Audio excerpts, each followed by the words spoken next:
Is that rolling? Yes, looks like it is. Okay. Hey, lovables. I'm back in my spooky house hallway, and look what I did. Can you see that? I put back on the wall that thing that was made by whoever lived here before, and I also noticed, can you see the black threads that are left from, because there must have been some kind of altar cloth. I don't know what it would have been, but it was black, and I can see the where the kind of studs were, like there are on there, that held it on. So don't know what that was about. Yeah, I'd hate to think, really, some kind of satanic Freemasonry altar thing. But anyway, now we're back in my this was my daughter Amber's room, and it's where I keep my stereo. And maybe you'll notice there's no Deborah Harry poster. There it is down there, because excuse me, I'll see if I can put this here. Will it stay here? Oh, that light's a bit annoying, isn't it? There we go. Oh, you can see Stella up there. Yeah, when I left the last video, I had just said, oh, I found a photo. And so yeah, good witchy skills, Miriam. I do have that photo somewhere here, but of course I kept on doing the video as if the camera was still rolling, which it was not. So I missed out a whole lot, as in being able to post the rest of what I thought I was shooting that day. So we'll have to go over some of the things again, and one of which was my beloved poster. I mean, I went to the show. I was there at the power station, and I paid $10 for that. And it was a bit of a rainy night, and it was actually quite a process getting it home in one piece and nice and dry and everything. And yeah, so that was Auckland 1990, and I've just taken it from place to place, back down to Dunedin with me. And so I was really upset to see, I mean, I don't know, can you see the kind of, you can't really, or you can a little bit, because clearly at some point, and I did notice at the time, why does it look like my Deborah Harry poster has had like some liquid thrown at it, because it was all dripping down, and as in you could see that that's what had happened. And here's the screwed up bits here. Ew, I feel like I do feel like I should be wearing rubber gloves with this one. Here's a piece of it. Can you see how that's, yeah, that kind of streak down it wasn't there before. Somebody came in here, and I mean, I don't know, but I have done a little bit of research into spirit cooking. Ugh. And that whole Aleister Crowley magic thing. I do know somebody that would do things like that. I mean, I would say to him, you know, you can't be doing stuff like that. And he would say to me, well, I've given my life to the Lord 3 times and nothing would happen. But when I do a black mass at 3 a.m, an entity appears. And I'd be like, oh, Mel, anyway, he's dead now. I can only hope that he made it. I did have, because I was standing in my bedroom and I saw, it must have been a vision. I looked outside, I could see him, and he looked more like he did when I met him in the 1980s with the really blonde hair. And there he was smiling at me in his punk clothes, as in proper punk, not punk Undertaker. And then it was like he changed into a white bird and flew at my window and disappeared. So, I don't know.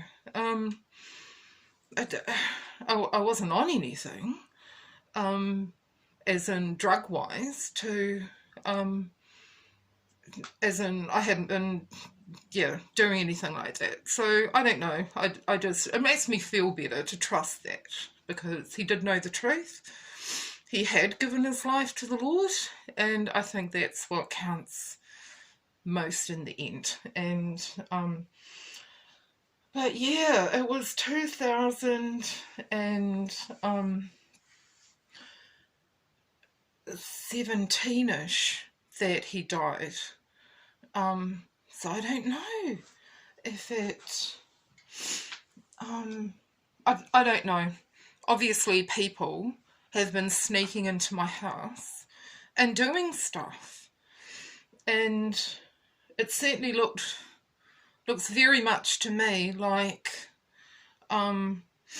somebody, and I don't know who, has done something like I don't know, maybe gone and got what was obviously my cup that I drink my coffee out of,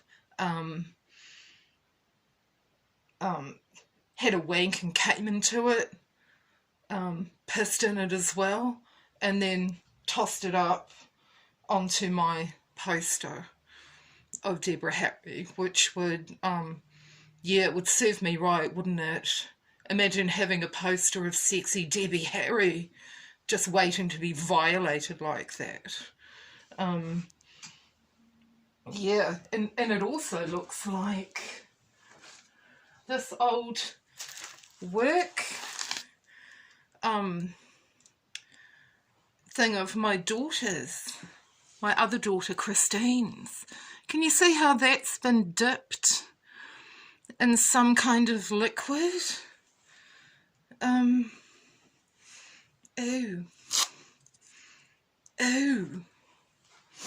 I mean, I don't know why people do these things. I would not go to anyone's house while they went there and do that, but this is Dunedin. And while I think about it, I bought a book, something about taxi driving in New Zealand, and in it, and I'm sure it is about, it's a story by a taxi driver in Dunedin. They were driving and then they happened to see somebody, I think it was their own house rather than somebody that they knew, but they just thought, oh, hang on, I'll go check that out. And they found people in their house doing drugs and like having sex when they went there. I mean, that's what people do. Is that a Dunedin thing, or does that happen all over the world? I don't know.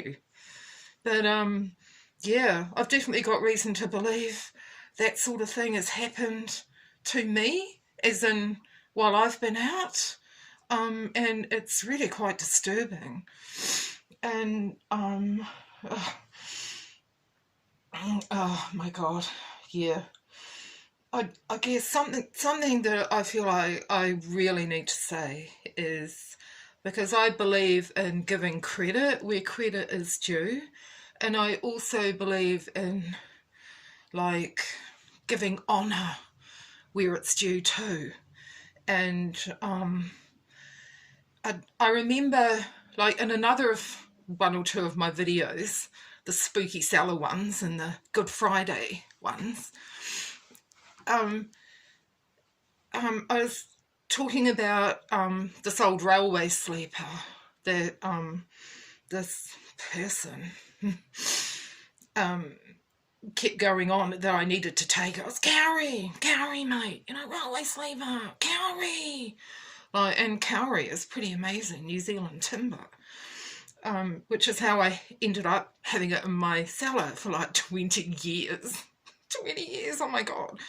And then the very day that I moved that out from underneath my house and put it out the front, really ready to be taken to the Green Island tip the next day because it wasn't open, with it being Good Friday. My neighbour made this really sleazy proposition that made me dry retch when I was thinking about it later. And then that very night, this spooky guy that was basically trying to nullify the prayer that my gardener was doing for me in my backyard, because he'd noticed that I didn't look well or whatever, and asked if he could pray for me. And I felt really uncomfortable. I just thought, oh, this is because, you know, I'm single or separated, divorced, whatever. Yeah, divorced. And he's a happily married guy and he's got his hands on me. But it was perfectly innocent. That's just what Christians do. It was nothing sleazy at all.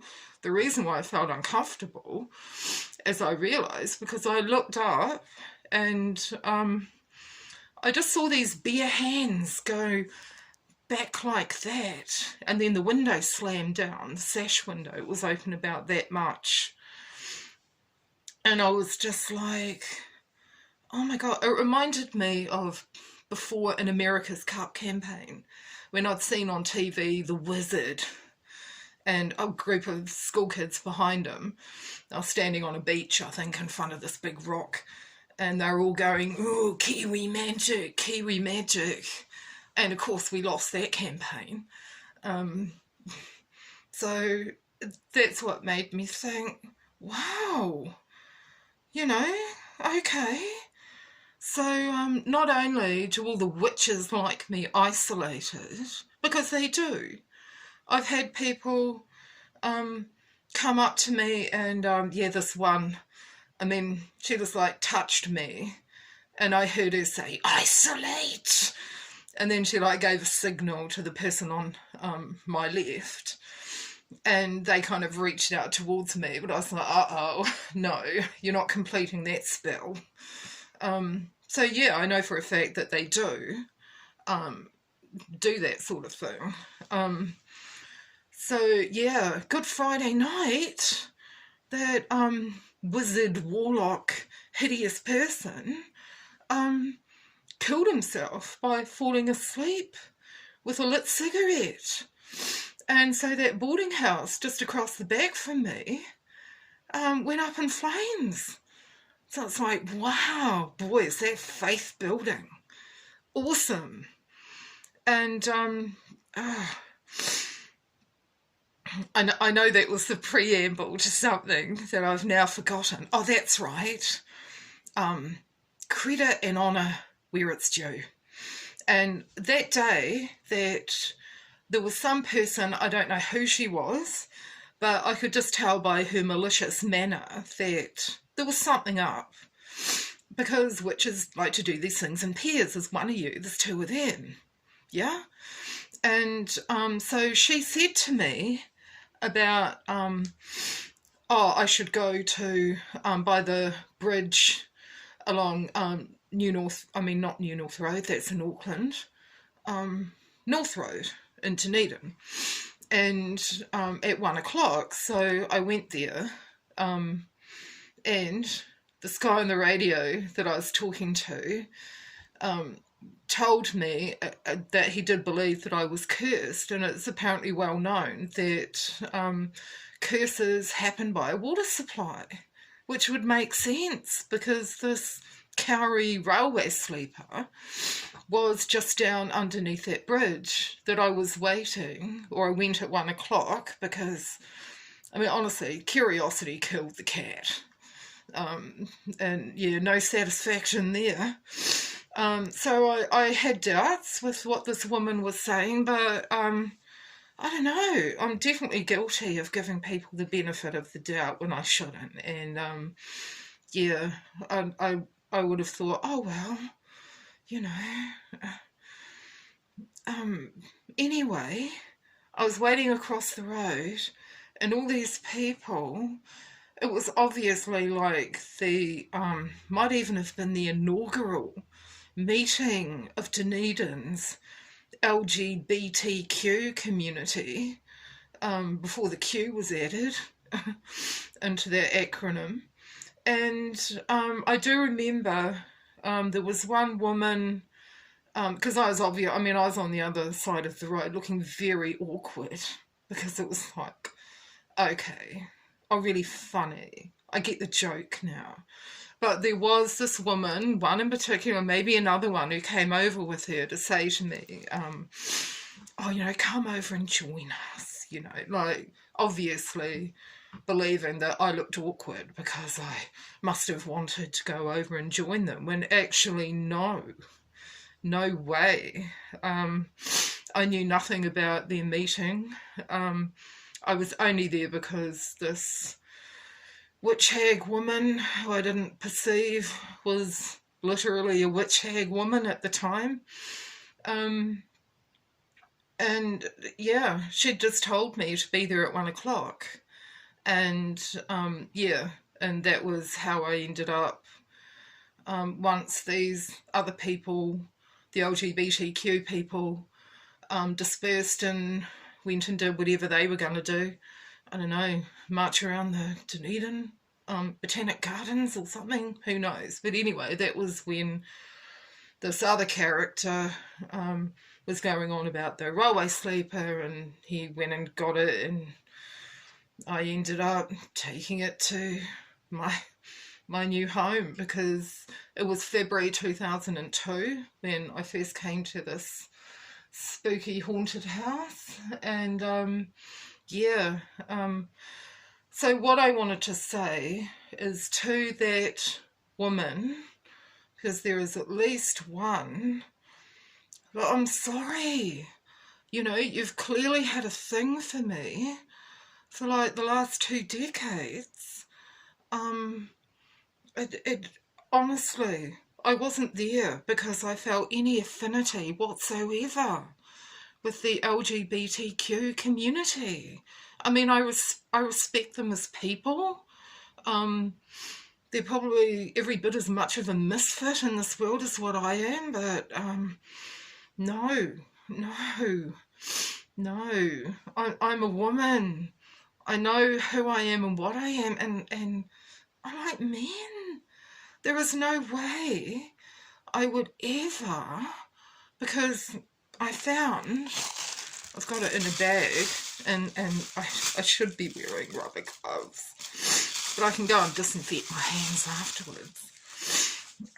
This thing, I mean, a square of plastic that is not cut from a plastic bag, but is a, this is a dental dam, isn't it? I know what these are for. I've never wanted to use or had I mean, I don't care how good you are at cunnilingus, and I don't care how big your strap-on is. I'm never going to be interested in any kind of lesbian relationship. So, I know how it feels to just like love someone madly, or just, you know, really want to get with them. So I'm sorry that you've wasted all this time thinking that that might be a possibility with me. So please, I hope that you do see this, whoever you are. Maybe there's more than one of you. But I'm so sorry. I'm so sorry. I mean, I know what it's like. But yeah, please don't waste any more time on me as far as that goes. Please don't. Move on with your life. Put your heart somewhere else. I mean, because you were lovely that day. You were really nice. But please, you know. Oh, and here's a message that I don't mean quite so kindly to the person who, I'll just get it. Now I have put this in a bag.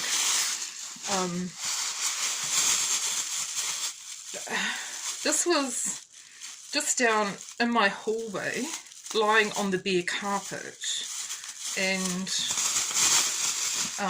when I went down to the police station, as in, like, this is lost property. I mean, I've taken a bike down there that somebody must have ripped off from the student area, biked home, and then just left down the road a few years ago.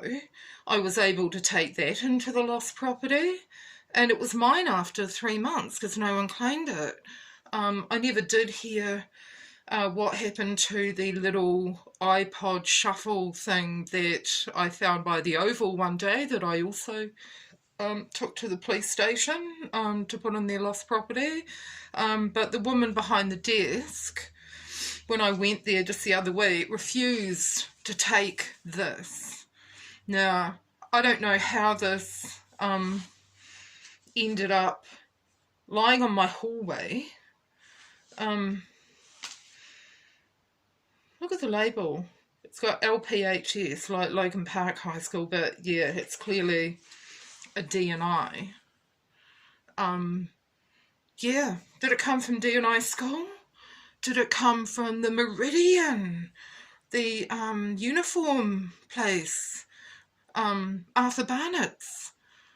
Yeah, Arthur Barnett's, that's still there, isn't it? I don't know, or some place that sells school uniforms in Dunedin. So, who the hell put this in my house? I mean, and why? You know, if I didn't know better, I would think people were like, oh, hopefully she won't survive a hip replacement operation. And that way we can send our people, because we've got gossipy spies everywhere, and they can like, oh, well, look what's found in Sam's house. So, all right. Well, I've swindled heaps of money from there, so we can blame her, because it must have been her. Because, you know, a D&I jersey went missing. Because don't think that fraud is only in the hundreds of thousands of dollars. So yeah, you know, definitely people coming into my house and leaving stuff here that does not belong here, and some of it is really quite creepy too. All the bits of bondage gear, like mouth gags, well, one mouth gag, and just disturbing. Actually, I'll go and hang on.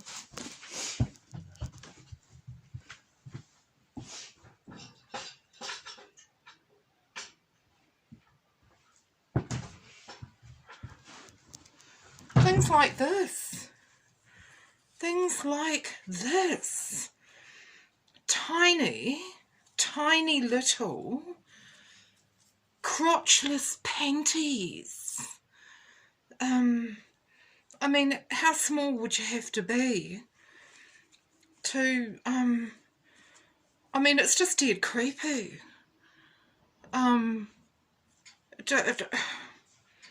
You know, I know there are people pimping out children and disabled people in this town, and anyone who's vulnerable. I don't like it, and I have nothing to do with it. So, yeah, not very happy with people coming into my house and leaving stuff like this here. I'm not a thief.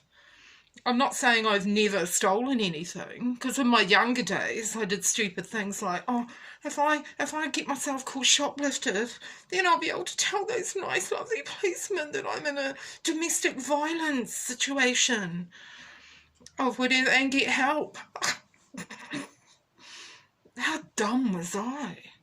But yeah, don't get confused, people. Do not get confused as to who I am. And, yeah. Other things that have happened in this very room, like, just mean things. Mean things. Like, I remember buying a couple of these ancient bra things. These look like from the 50s, if not the 60s. And I just sewed braid around the edges and fringe on it. And these are other things. Just to make it look pretty. And I see somebody's come along and, I mean, can you see? Just like torn off a couple of the beads on this thing in 2 or 3 areas along there. I mean, just to spoil it, just as a fuck you, Sam. Yeah, so yeah, thanks so much. Really kind of you, whoever did that. Yeah. And, what else can I say? I do want to do a separate, video about all of the, paranormal activity that's happened in my house. But I will just tell you about one incident over here. Like, here's my turntable. Can you see that? Yeah. Well, would have been probably last year that I got a record out of my rack there, which was Alice Cooper's $1 Billion Babies. And I just got it out and I was standing here, like, you know, right here. And suddenly the back corner of this bit, am I holding it right? Can you see it? There, I mean, I tell you, it made a hell of a clunk sound. It just lifted up. I mean, I'm not going to force it up out of there now or again. Only time that's ever happened, an unseen force right in front of me. Yeah, to do with Alice Cooper's $1 Billion Babies, which I did a video of, or about, a while back. And yeah. Maybe it's a good time to also just say one last thing, you know, like, I don't know who went and planted this right in front of the wedding day rose that I was given by my auntie, who, I mean, even then I just thought, have you cursed this or something? Because, yeah, you wouldn't want to see me happily married, would you? So, yeah, I had that wedding day rose out the front for quite a while, and then I decided to plant it out the back as a screen between my creepy neighbour and me, so we can't see in each other's kitchen windows. And so yeah, that was moved, and it was while my gardener was digging up the rest of it so that I could plant these other 2 rose bushes there to replace the wedding day rose, which is like this massive Is it a rambler? It's either a rambler or a climber. And, yeah, a bit of sorcery. Get it? And look, there's two of the little birds. And, yeah. So I'd just like you to know that in my stuff, look what I found. A matching cup. And that sits in it nicely. So there you go. The saucer does have a cup after all. And that's your spell. Yeah, nullified. And, yeah. Here's a wee tip for all you witches out there. In case you don't know, anytime you go astral travelling or do any of the other little things you like to do, that's incredibly aging physically. So, yeah. That's what I've got the kindness to let you know so that you can, yeah, change your ways, give your life to the Lord Jesus Christ, and, yeah, make your whole life a whole lot better. So bye for now, lovables. Love you lots.